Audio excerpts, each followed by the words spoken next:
Hey guys, welcome back to another exciting episode at ALJ motors. मेरा नाम है वकब और आज की ये वीडियो होने वाली है मोटर बाइक के माइलेज के बारे में।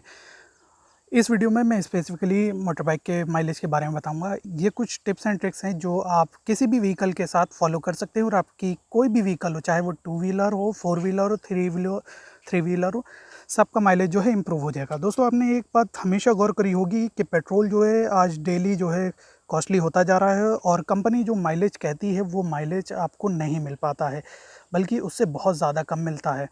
तो उसकी कुछ वजह होती हैं और वो वजह कम्प्लीटली डिपेंड करती है दो फैक्टर्स पे। एक आपकी जो व्हीकल है उसकी हेल्थ पे और दूसरा फैक्टर जो है वो आपके राइडिंग स्किल्स पे, आपकी राइडिंग परफॉर्मेंस पे, आप जिस तरीके से राइड करते हैं उस पर डिपेंड करता है। तो दोस्तों, बाइक की जो हेल्थ होती है उसमें भी मल्टीपल फैक्टर्स होते हैं जो आपकी बाइक के माइलेज के लिए रिस्पॉन्सिबल होते हैं। जैसे कि आपकी जो बाइक है उसमें प्रॉपर ल्यूब्रिकेशन होना चाहिए, उसका एक एक जो जो मूविंग पार्ट है वो एकदम फ्रीली मूव करना चाहिए। उसमें कोई भी तरीके का, किसी भी तरीके का फ्रिक्शन नहीं होना चाहिए। फ्रिक्शन कम से कम रहे ताकि एनर्जी लॉस कम हो सके और आपकी बाइक जो है एनर्जी जो है उसे पूरे तरीके से इस्तेमाल कर सके। तो इसे करने के लिए क्या करना पड़ेगा, आपकी जो ये दोनों व्हील हैं, एक ये व्हील है, एक सामने वाला व्हील है, इन दोनों पे जो है प्रॉपरली ऑयलिंग, ग्रीसिंग वगैरह जो होती है वो प्रॉपरली होना चाहिए ताकि आपके दोनों व्हील्स बिल्कुल फ्रीली मूव करें। ये नहीं है कि थोड़े से टाइट चल रहे हैं। अगर टाइट चलेंगे तो वो ताकत ज़्यादा लेंगे, इंजन को ताकत ज़्यादा लगानी पड़ेगी जिसकी वजह से माइलेज जो है वो कम हो जाएगा। दोस्तों, एक बात का और ध्यान रखिएगा, जो आपका टायर का प्रेशर है उसे आप बिल्कुल ऑप्टिमम रखिएगा। जो कंपनी रिकमेंड करती है कि इतना टायर प्रेशर होना चाहिए उतना टायर प्रेशर रखिएगा। अगर टायर प्रेशर कम रहेगा तो आपकी बाइक जो है भारी चलेगी। उसके बाद वही बात है कि फ्रिक्शन ज़्यादा होगा, एनर्जी लॉस ज़्यादा होगा। अगर उसमें हवा ज़्यादा रहेगी तो टायर बर्स्ट होने के भी चांसेस हो जाते हैं। तो बेटर यही है कि इसके टायर में भी हवा जो है ऑप्टिमम रहे। दूसरी चीज़ है कि जो ड्राइव चेन होती है, जो इसके अंदर ड्राइव चेन होती है यहाँ पे, इसमें भी प्रॉपर ल्यूब्रिकेशन और क्लीनिंग होने चाहिए। तो चेन क्लीनर और चेन ल्यूब्रिकेशन जो आता है उससे आप चेन को क्लीन करें और उसे प्रॉपर ल्यूब्रिकेशन करें। इसके अलावा एक चीज़ और होती है कि बाइक में जो है इंजन ऑयल पड़ता है। अगर आप गलत इंजन ऑयल डाल देंगे, अगर इसमें गाढ़ा इंजन ऑयल डाल देंगे तो इंजन जो है मूव करने में, चलने में दिक्कत करेगा, जिससे वजह से क्या होगा कि जो बाइक है वो फ्यूल ज़्यादा लेगी और उससे भी आपको माइलेज जो है कम मिलेगा। तो बेहतर यही है कि इधर इस साइड से ज़्यादातर जो है आपका इंजन ऑयल पड़ता है तो इंजन ऑयल जो कंपनी रेकमेंड कर रही है वो इंजन ऑयल का यूज़ करें। दूसरा इंजन ऑयल अगर आप यूज़ करते हैं तो वो थोड़ा बहुत ही डिफरेंस होना चाहिए उसमें और कंपनी के रिकमेंडेड इंजन ऑयल में। मगर बेहतर यही है कि अगर आप कंपनी का रिकमेंडेड इंजन ऑयल यूज़ करेंगे तो कंपनी ने जो दावा करा है, जो माइलेज का दावा करा है, वो आपको ज़्यादातर मिल सकता है। उसके बाद दोस्तों ध्यान रखिएगा, जो ब्रेक होते हैं ब्रेक ज़्यादा टाइट नहीं होने चाहिए, चाहे वो डिस्क ब्रेक हो या फिर ड्रम ब्रेक हो, वो हल्के से लूज़ होना चाहिए और ब्रेक की जो हेल्थ है वो बिल्कुल सही होना चाहिए। अगर ब्रेक ज़्यादा टाइट रहेंगे तो फिर वही बात है कि गाड़ी में जो है फ्रिक्शन ज़्यादा लगेगा, एनर्जी लॉस ज़्यादा होगा, गाड़ी जो है ताकत ज़्यादा लेगी और जो है माइलेज आपको फिर से कम मिलेगा। तो दोस्तों, इन चीज़ों का आपको ध्यान रखना है। उसके अलावा आपको एक चीज़ ये ध्यान रखना है, आपका जो स्पार्क प्लग है, यहाँ पे जो स्पार्क प्लग है आपको इसको रेगुलरली क्लीन करते रहना है। और वो स्पार्क प्लग का ये जो कैप है आपको इसको भी क्लीन करना है अंदर से, ताकि इसमें कोई डस्ट वगैरह ना रहे। और स्पार्क प्लग को खोल के इसके अंदर जो स्पार्क प्लग के अंदर का जो इलेक्ट्रोड है उसे भी सही से क्लीन करना है, ताकि इसके अंदर जो भी गंदगी, इसके अंदर ताकि जो भी कार्बन वगैरह है वो आपका कम्प्लीटली साफ़ हो जाए और स्पार्क प्लग अपनी फुल एफिशिएंसी पे काम करे, फ्यूल को पूरा जलाए ताकि आपको माइलेज अच्छा मिल सके। इसके अलावा दोस्तों, इसके अंदर जो एयर फ़िल्टर होता है, एयर फ़िल्टर आपका कुछ गाड़ियों में जो है गद्दी के नीचे होता है, यहाँ पर होता है कुछ गाड़ियों में थोड़ा सा यहाँ पर होता है, हल्की सी टंकी के नीचे, और कुछ गाड़ियों में इस तरफ होता है एयर फ़िल्टर। तो दोस्तों ध्यान रखिएगा कि एयर फ़िल्टर भी चोक नहीं होना चाहिए। अगर एयर फ़िल्टर चोक रहेगा तो बाइक के अंदर जो एयर है वो कम जाएगी, उसके बाद वो भी आपके माइलेज में दिक्कत करेगी। एयर फ़िल्टर को रेगुलरली क्लीन करते रहें ताकि वो चोक ना हो और इंजन तक जो है प्रॉपरली एयर पहुंच सके, ताकि इंजन अच्छी तरीके से परफॉर्म कर सके और आपको माइलेज भी अच्छा मिल सके।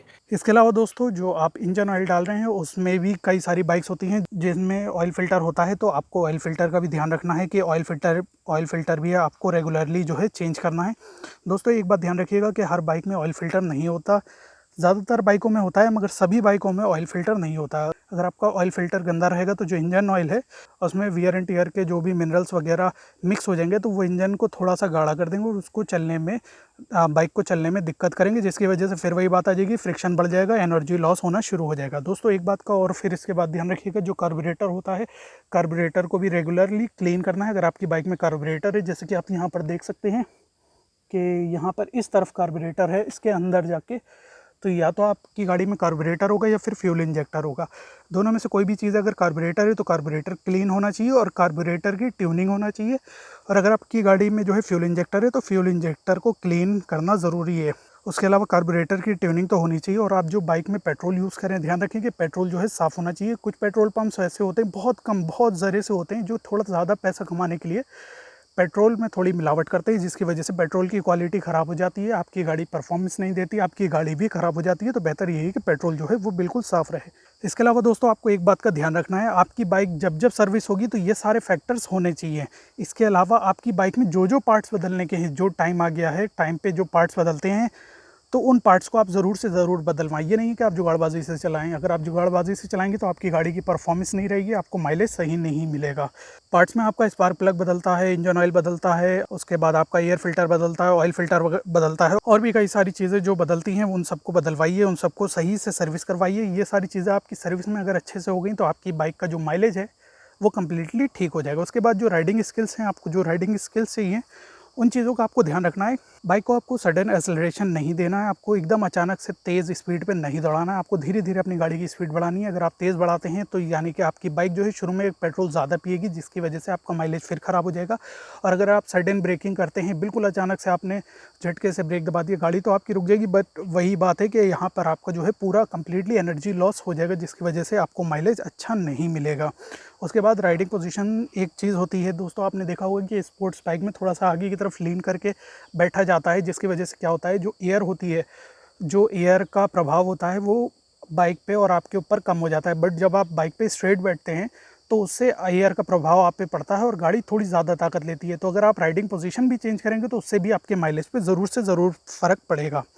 दोस्तों उसके अलावा आपको एक बात ये ध्यान रखनी है कि आपको इंजन को जो है, अगर आप कहीं खड़े हुए हैं अगर ज़्यादा देर के लिए, तो आप वहाँ पे इंजन को बंद कर दें, चाहे वो ट्रैफिक लाइट हो या किसी का वेट कर रहे हो। तो अगर आप इंजन को प्रॉपर्ली सही टाइम पे बंद करेंगे ट्रैफिक लाइट पे भी, तो इसकी वजह से आपकी फ्यूल की बचत होगी और आपको माइलेज अच्छा मिलेगा। इसके बाद जब आप बाइक चलाएं तो एक बात का आपको ध्यान रखना है कि आरपीएम को जो है 2500 तक मैक्सिमम रखें। जब आप बाइक चलाएं तो आरपीएम को ज़्यादा से ज़्यादा 2500 रखें। उसके बाद आप जो है गियर को चेंज कर लें। 2500 से ज़्यादा आरपीएम नहीं जाना चाहिए, उस पर आपको गियर चेंज करना है। उसके बाद जो आपकी बाइक की स्पीड रहेगी वो आपको 30 से 50 किलोमीटर पर आवर तक चलानी है, क्योंकि ये इकोनॉमी स्पीड होती है। आप जैसे कि किसी भी मीटर पे देखेंगे तो जैसे कि आप यहाँ देख सकते हैं कि यहाँ इकोनॉमी लिखा हुआ है, तो 30 से लेके 50 तक जो है 50 किलोमीटर पर आवर तक ये आपकी इकोनॉमी स्पीड होती है, जहाँ पर आपकी बाइक जो है सबसे ज़्यादा माइलेज देगी। और दोस्तों मोटर बाइक को चलाते वक्त एक चीज़ का आपको खास ध्यान रखना है कि जब आप बाइक चलाएं तो क्लच और ब्रेक इन दोनों को बिल्कुल नहीं दबाना है, बल्कि इनको कम्प्लीटली रिलीज़ कर देना है। कुछ लोगों की आदत होती है वो आधा क्लच दबाकर या फिर आधा ब्रेक दबाकर बाइक चलाते हैं, जिससे बाइक की परफॉर्मेंस पे भी फ़र्क पड़ता है और बाइक के माइलेज पे भी फ़र्क पड़ता है। तो आप खास तौर से ध्यान रखिएगा कि आपको क्लच और ब्रेक लीवर को बिल्कुल से रिलीज़ करके बाइक को चलाना है। दोस्तों ये दो फैक्टर्स होते हैं, एक आपकी बाइक की हेल्थ हो गई, एक आपकी राइडिंग स्किल्स हो गई। तो अगर आप इन दोनों चीज़ों को इम्प्रूव कर देंगे, जो जो मैंने बताया, अगर ये सारी चीज़ें आप कर देंगे तो आपकी जो बाइक की परफॉर्मेंस है, जो माइलेज है वो बढ़ जाएगा। चाहे वो आपकी बाइक है, स्कूटर है या फिर आपकी कार है, अगर ये सारी चीज़ें सही रहेंगी तो आपकी बाइक भी अच्छे माइलेज देगी। दोस्तों ये सारी चीज़ें मैंने जो भी बताई हैं, चेन क्लीनर, चेन ल्यूब और फ्यूल इंजेक्टर क्लीनर, इन सब का लिंक नीचे डिस्क्रिप्शन में है। मुझे उम्मीद है कि वीडियो आपको पसंद आई है। अगर पसंद आई है तो इसे लाइक करें, दूसरों के साथ शेयर करें, ताकि उन्हें भी माइलेज अच्छे से अच्छा मिल सके। और मेरे चैनल को अगर सब्सक्राइब नहीं करा तो ऐसी वीडियोज़ देखने के लिए मेरे चैनल को सब्सक्राइब कर लिए। अगले वीडियो में फिर मिलेंगे, तब तक के लिए बाय बाय।